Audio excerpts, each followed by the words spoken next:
Hello, welcome back to my channel. My name is Sarah. I thought this angle would look more aesthetically pleasing than it does. I think I kind of hate it because the lamp, I just can't get into the shot in a way that makes it look good, and the picture kind of looks weird. But I'm set up here now and I don't want to go upstairs where I usually film, so yeah, forgive the slightly weird backdrop. Today I wanted to make a video about wintry book recommendations, so specifically snowy ones. I think I might make another video with like just general like winter books, like the ones that aren't necessarily set in winter that I associate with winter and I think are quite cozy reads or just like seasonally appropriate. This video is going to focus specifically on books about the snow and the ice. So get yourself a hot drink, get cozy. I've got a cappuccino in this beautiful mug from Anthropologie. It doesn't hold heat well at all, but it looks delightful, and it has a little lid. I'm terrified of breaking this because I'm so clumsy, and I also have a 5-year-old who's very clumsy too, so I think it's only a matter of time before this gets smashed. But yeah, it's so beautiful and I love it, and I'm going to be drinking from it all winter. I've been planning this video for a while. I wasn't going to film it so soon because it's only November as I'm filming this. It's the 25th of November today. And we have enjoyed some snow already in Scotland. I say we've enjoyed. I have enjoyed some snow because I didn't have to go out to work or anything in it. I went out, took some pictures, took some videos, threw some snowballs with my son, and we came back inside and got warm, and just enjoyed the aesthetic of the snow outside. So I really enjoyed it. It snowed quite a lot. We don't normally have that much snow this early in the season, but yeah, really appreciating it because I love it when it snows. It's so cozy. So yeah, I thought I'd just make this video sooner because clearly we're just plunging into winter, having barely even started with autumn. But anyway, these are my snowy, icy, wintry book recommendations. The first book I have is Ice by Anna Kavan. I absolutely love this book, but it is brutal, not just in terms of like the landscape, but in terms of like the subject matter that it deals with. This is set in a seemingly post-nuclear apocalyptic world. It's basically the world is disintegrating rapidly. The landscape is basically completely frozen. It's rapidly disintegrating. There's this like giant wall of ice that's kind of just getting nearer and nearer to basically just like trapping everything every day, and we're following a narrator and another man named the Warden, and they're in pursuit of this elusive, very ethereal, like fairy tale-esque girl just known as the Girl, and they're sort of traversing this very hallucinatory, dreamlike landscape. The narrator quite openly admits that he is suffering from like daytime hallucinations, so we never really know what is real and what's just a figment of his hallucinations. And I think that makes for a really terrifying narrative style because our narrator is completely wrong-footed by this world and is always disorientated and like unable to anchor himself in this reality, and therefore we as the reader are, you know, like that even more because we don't even have the context to what's happened or why they're in pursuit of this girl. We know it's for nefarious reasons, but we don't quite know what. And yeah, it's just so haunting and surreal and beautifully written. I just love the descriptions of the ice, even though it's a very desolate, brutal landscape. Anna Kavan still manages to write in a way that's really poetic and beautiful. And yeah, I would highly recommend this if you can tolerate an unreliable narrator, if you can tolerate not being able to anchor yourself in what's going on around you, if you know that you don't mind not knowing what's going on and what's real and what's not, and you aren't interested in getting answers, you're just kind of here for the journey, you don't mind being wrong-footed along the way, you'll really enjoy this, I think. But trigger warnings for sexual violence and misogyny as well. Then we have The Ice Palace by Tarjei Vesaas. This is translated from Norwegian, and I didn't make a note of the translator, so I will leave them in the description. This is a beautiful coming of age story following two girls, Un and Sis, and they form this very close and intense relationship when one day, I think it's Un goes missing. Yeah, Un inexplicably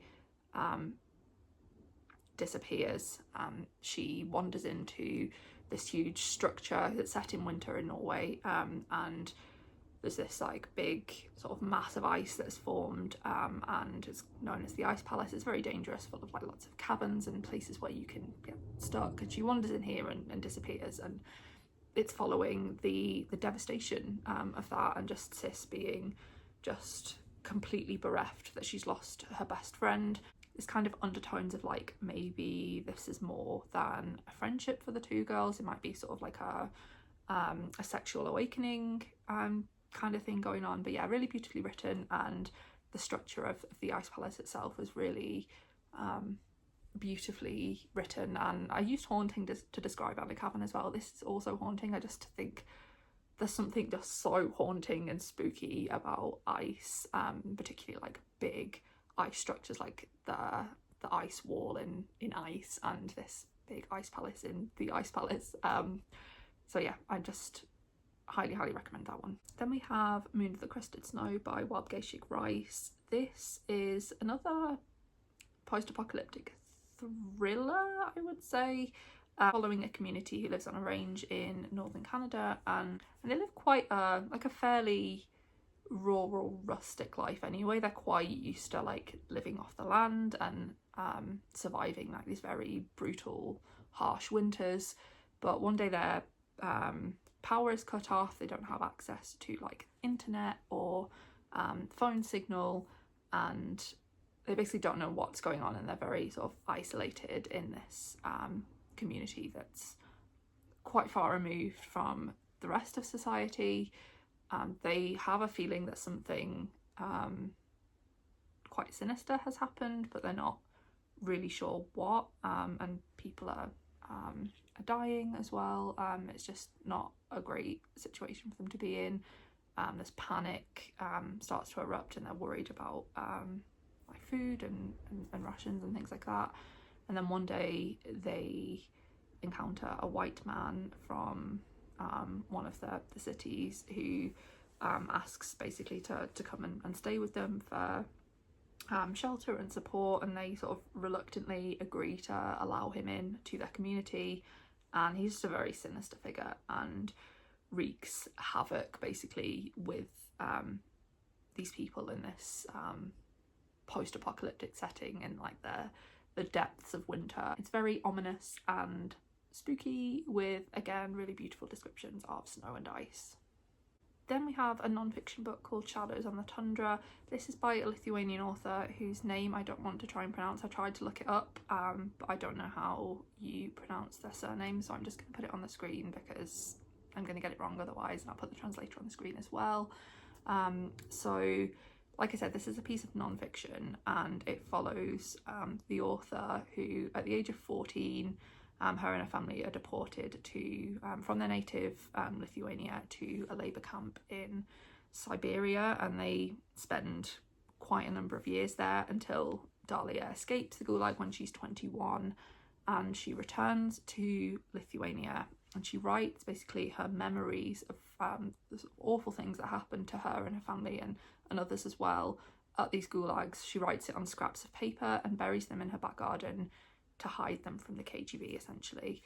And Dalia dies in 1991, and 4 years after her death these fragmented memories are discovered, sort of put together into a narrative format, and they are published, and it's really beautiful.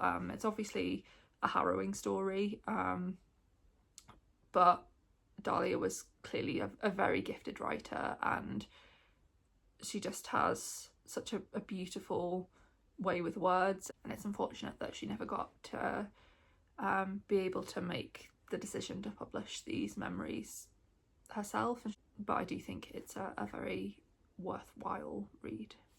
Then similarly we have Shades of Grey by Ruta Sepetys, and this is basically it's not a fictionalized version of Dahlia's story, but it's a fictionalized version of so many stories like Dahlia's. So we follow a young girl called Lena, I think her name is Lena, and she and her mother and brother are sort of forcibly removed from their family home, and their father put onto a dirty, crowded train and taken to eventually to a labour camp in the Arctic Circle. And obviously it's very brutal, harrowing, awful things happen, but this novel is following Lena as she finds solace in her art.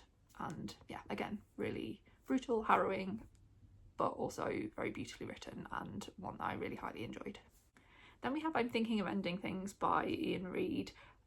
This is a very, very weird book, and it's one that I'm still not sure if I like or not. I think I would really like to reread it. I watched the film recently and I did enjoy the film. I think it was quite different from the book, but yeah, it just made me really want to reread it again. David Thewlis is really good in that, by the way. So this follows an unnamed girl. At the start of the book, she keeps receiving phone calls from herself and seeing the figure of a man at like the end of her bed and at her window and stuff, and it's just very ominous and spooky, and you're just like, okay, that's very strange.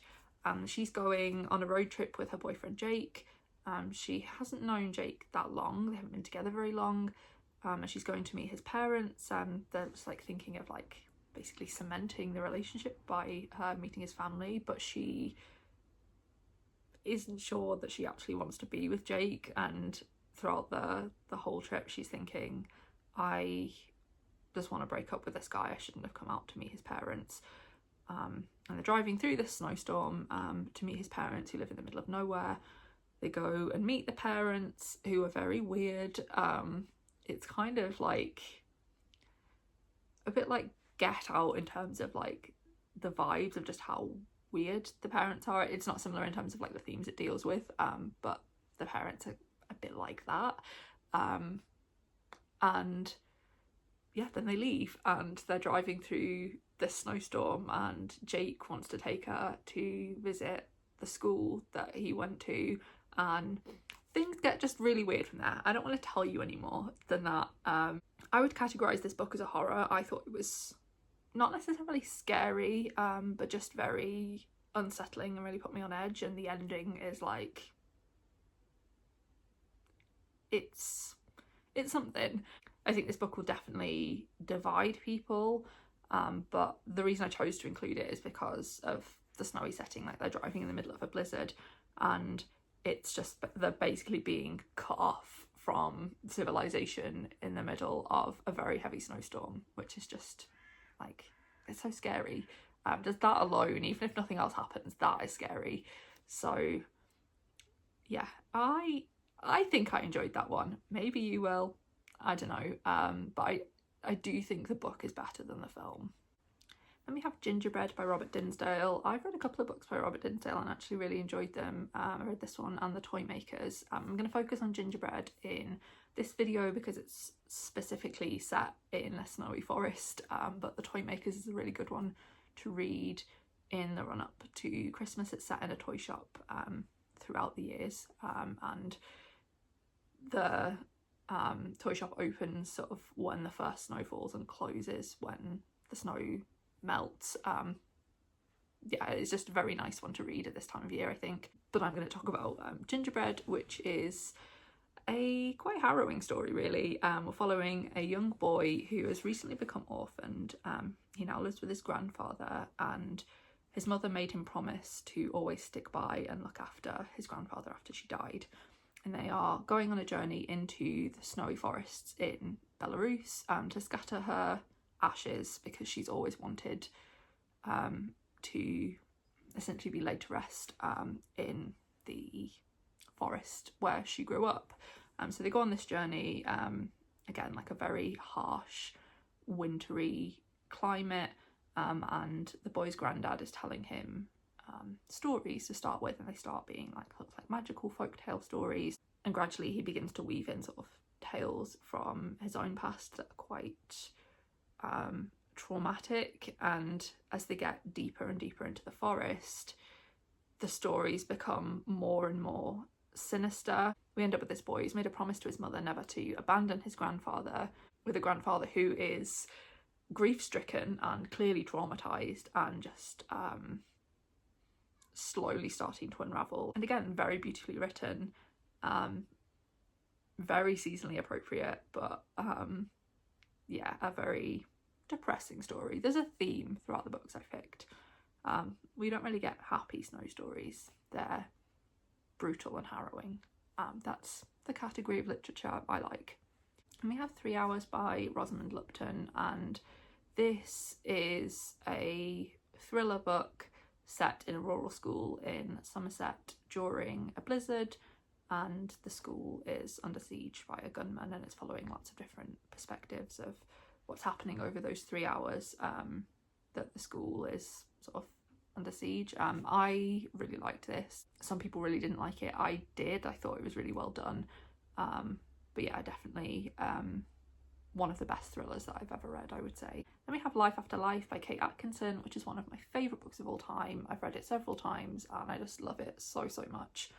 This isn't necessarily all set in winter, but it really is a winter book to me because of how it opens. So it opens at the start of the 20th century and a baby called Ursula Todd is born. She's born in the middle of a raging blizzard, and the doctor doesn't arrive in time and Ursula dies. Then we follow Ursula in a different life where she survives the birth but dies later in childhood. It's so hard to explain this book. It's basically just like we follow Ursula as she lives one version of her life, and then that is cut short by her untimely death.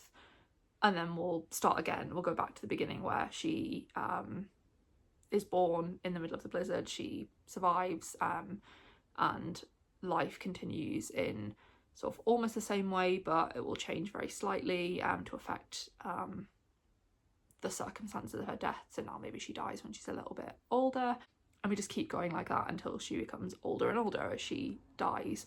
But what I really liked about this is it's following this family throughout the First World War and then again the Second World War, and it's just such a beautiful, even if you ignore like the kind of not time travel, time loop kind of element, it's just a really beautiful family story, and I love all these characters so much. I named my little boy after Ursula's brother Teddy, and yeah, I love this so much. I'm not the biggest fan of a time loop, but I think this is really well done, and again it's one of those books that I think people either really love or just didn't get on with at all. But yeah, so beautiful. I love that book so much. I think I'm going to reread it again this year. Next we have The Blue Fox by Sjön, and this is translated from the Icelandic by Victoria Cribb. This is a really beautiful piece of historical fiction. So we're following a man called Reverend Baldur Skuggason, and he is hunting an elusive blue vixen sort of for her pelt. It's like almost mythical, this blue fox, and he's sort of yeah, on the hunt across the like treacherous landscapes of Iceland in the winter to find this fox, and it really pushes him to his mental and physical limits. And at the same time, back in his parish, a young girl who has Down syndrome is being buried, so she has just died. She had come to the parish some years earlier. They found her shackled to some timbers, and she was carrying this package that she never opened, and now that she has died, they are going to open the package and just find out, basically like solve the riddle of like where she came from. She was sort of rescued from these timbers by one of the men in the parish, and the whole, like, it's a tiny book. You could read it in like one sitting, and it's just following like the lives of these three people and how they sort of are interconnected, as well as just some really beautiful descriptions of the snow. I think it's very poetically written. and it is beautiful, but some of the descriptions of the snow are also quite not disgusting, but like they're likened to, like, there's one passage in particular, I'll see if I can find it to link, where it's talking about the ice being like an extracted molar, and it's just kind of like grim images, but still very beautiful. But yeah, it's a really short book, and if you like kind of plotless, fable-esque poetic writing, you will enjoy this. And we have A Haunting in the Arctic by CJ Cook. I've spoken about this at length in a vlog, which I will link below. This is following a woman called Nikki in, I think, about 1910, and her father owns a shipping company in Dundee, and one of the ships is en route to Svalbard, I think, and she kind of finds herself aboard this ship against her will.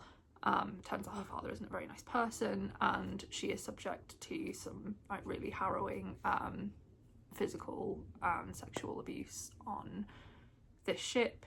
And in the present tense, we're following Dominique, who is somebody who like explores abandoned places and posts videos of them on TikTok, and she has come across this shipwreck in Iceland. The wreck is about to be like removed from where it is, so she wants to just like film around it before they come and take it away, essentially.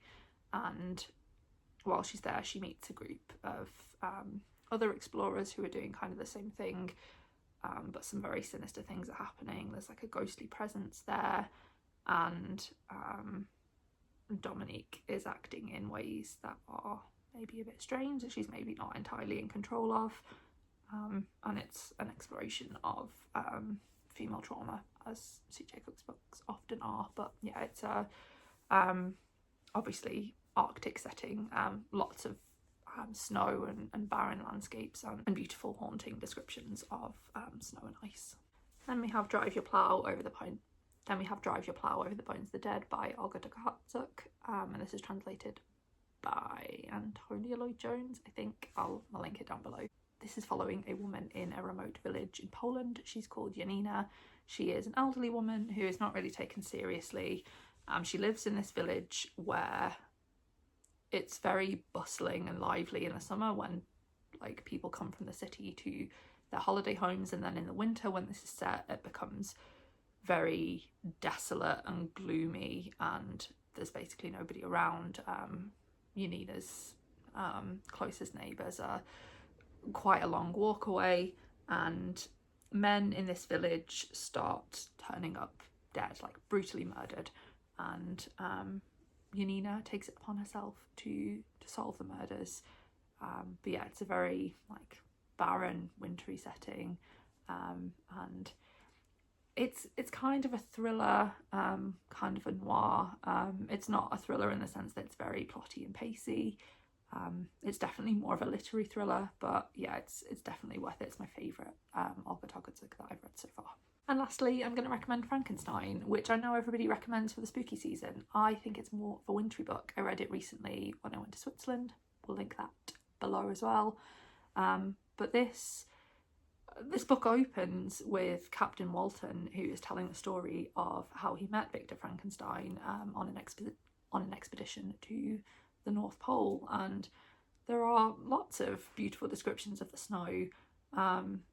Victor and his monster, I'm just assuming everybody knows the story at this point, but Victor and his monster take sort of their sort of epic showdown like up to the snow in the Alps, where this creature has retreated to. Most of the conflict between Victor and his monster take place in very snowy places in the Alps, and there are some really, really beautiful descriptions of like glacial landscapes in this book, and I really, really enjoyed it. It's one of my favourite classics, and I think even though it has a lot to say about like nature versus science and about just sort of the the brute force that is nature. I think some of my favourite parts of this book weren't to do with like the themes at all. It was just the descriptions of the glacial landscapes. I thought Mary Shelley did an amazing job of describing Switzerland, and particularly like the alpine areas of Switzerland where there's lots of snow. Yeah, I just thought it was really beautiful, and the writing was definitely my favourite part of this whole book. And if you haven't read Frankenstein yet, you really should. It's such a good classic. It can be a bit dry in places, as I think classics often can, but I think it's really accessible.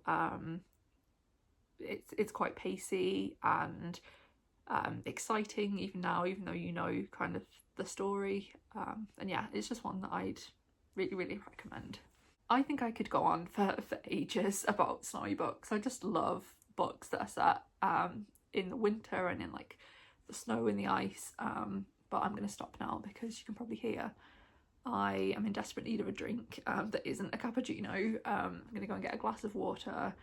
I'm going to put some winter ambience on the TV, and I'm going to pick a wintry book to read because I'm in the mood to get cozy. And I might even put my Christmas tree up today, actually. It's still November, and I normally have a rule about not putting my tree up until December, but I have a rare day to myself today, so I may do that, just so I can put the tree up without a 5-year-old causing chaos and carnage. So yeah, thank you very much for watching. Let me know your favourite wintry book in the comments. I'd love to hear your recommendations. And if you have made it this far but you don't know what to comment, just comment an emoji like a snowflake, snowman, Christmas tree, whatever, just something wintry. Let's make the comments look really wintry, because much as I'm mourning the loss of autumn, I am really excited to get into winter. These are the months where I just feel so alive and thriving. I'm just such a cold weather person. I just feel so much more like myself. So yeah, thank you very much for watching, and I will see you again soon in another video. Bye.